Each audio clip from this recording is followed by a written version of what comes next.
How's it going, everybody? This is going to be a quick video update on the Duncan v. Becerra case, also known as the Freedom Week 1.0 case. A lot of you have questions about the day periods. A lot of you are asking, well, hasn't the 21-day period for the en banc panel to hear this case, hasn't that ran? So I'm going to talk about that in this video. But real quick, before we jump into this video, if you think that California's magazine ban is completely unconstitutional and violates the Second Amendment, go ahead and hit that like button and subscribe. Also, I want to give a big shout out to one of the main sponsors of the channel, Franklin Armory. Franklin Armory is just an amazing company. They show me a lot of support here on this channel. They show California gun owners a lot of support. They have 3 California compliant AR pistols out on the market that you can go and purchase, as well as they have multiple other products out on the market that people in free states can go and purchase from them. So Franklin Armory is just an amazing company. They show us a lot of support here, and I cannot thank them enough. So this is a question I've been getting asked a lot recently, and it has to do with the 21-day period for the Duncan v. Becerra case. A lot of people are asking me, hasn't the 21 days for the en banc panel to decide whether they're going to take the case en banc, vote on it, send it through a 3-judge panel, do a 5.4b motion? Hasn't that time period ran, and can't people now go out and purchase magazines? And my quick answer to that is no. The 21-day period has not run because technically we are not in the 21-day period structure for an en banc panel procedure. So let me talk about that. And it gets down to the procedural requirements for an en banc hearing. And so really this comes down to what exactly has been filed and what has been requested by the 3-judge panel in the 9th Circuit in this Duncan v. Becerra case. Many of you are familiar that as of August 28th, 2020, essentially the AG's office sought a rehearing en banc of the 3-judge panel's decision in Duncan v. Becerra. So a lot of people are saying, well, okay, 21 days, the traditional avenue for some sort of movement or some sort of decision in the 9th Circuit en banc procedure is 21 days from that filing of a petition for rehearing. So a lot of people were counting those days, and they settled on essentially September 18th as the last day of the 21-day period. And that is traditionally what happens. It's 21 days from the filing for a rehearing en banc.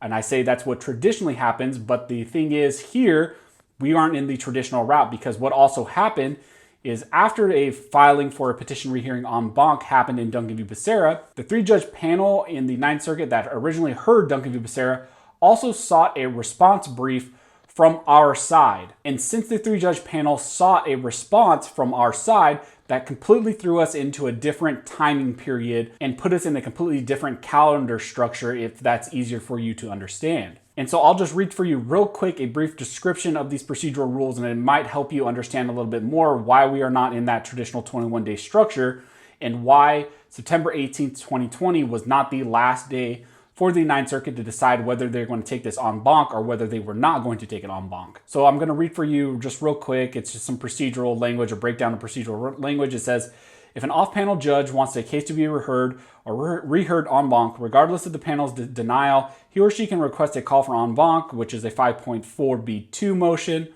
The request may be denied either within 14 days after receipt of that notice, within 21 days after the circulation of the last filed petition for a rehearing or rehearing en banc, or if a response to the petition for a rehearing en banc has been requested within 14 days after the circulation of response, whichever is later. So what this signals to you, and there's various other procedural rules that discuss this filing of a response in 14 days after the circulation of the response.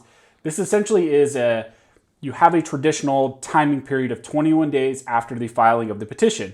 But you could also have a situation like we have here, where the 3-judge panel is seeking a response from another side in response to the filing of the petition. And once that petition is filed, you tack on an additional 14 days. So as an example here, what happened is September 18th, 2020, our side filed their opposition to the petition for rehearing en banc. So 9/18/2020 is essentially the start time, and then 14 days after that is essentially when the judges have to decide by. Now I'm saying that it's 14 days after September 18th, 2020. That might be a little bit like not totally correct, because technically the language says 14 days after the circulation of the opposition for the petition rehearing en banc. So I'm just picking the September 18th date because that is the date it was filed, but it might have been circulated a day after, a couple days after. So we might have a couple days give or take, but generally the good idea is, if it's docketed September 18th, you're going to tack on 14 days after that. And that leads us to October 2nd, 2020.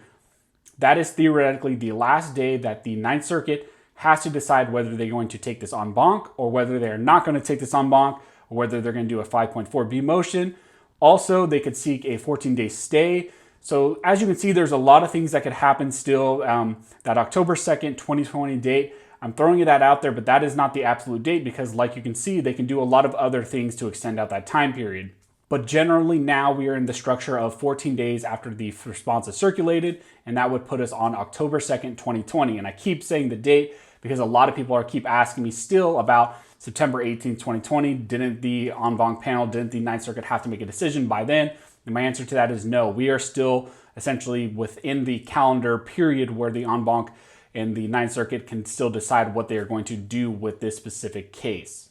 Like I mentioned, this was a question I was getting asked a lot, and it happened last Friday. I was out on vacation. I thought about putting out a video on this because I was getting asked a lot, but then a lot of other more time-pressing issues kept coming up. And so I decided to make videos on those, but I'm still getting asked this question. So I thought this would be beneficial to a lot of you guys, help you understand what exactly is going on with the procedures right now in the Ninth Circuit for Duncan v. Becerra. If you see anybody having questions about this, saying, didn't the Ninth Circuit have to make a decision by September 18th? Hasn't the 21 days already run? Go ahead and share this video with them so that they can understand that that is not the structure that we are under right now because the Ninth Circuit 3-judge panel sought a response from our side. So that put us in a completely different timing structure. So if you have any questions, go ahead and comment down below and I'll try to answer those to the best of my ability. Also, if you like this video and you'd like to support the channel, one of the best ways to do that is to like, comment, and subscribe. And make sure you hit the notification bell because that helps us spread the word about this channel, helps us spread the word about the Second Amendment and what we have to deal with here in the state of California in regards to Second Amendment infringements. So as always, thanks you guys for watching. Don't forget to like and subscribe.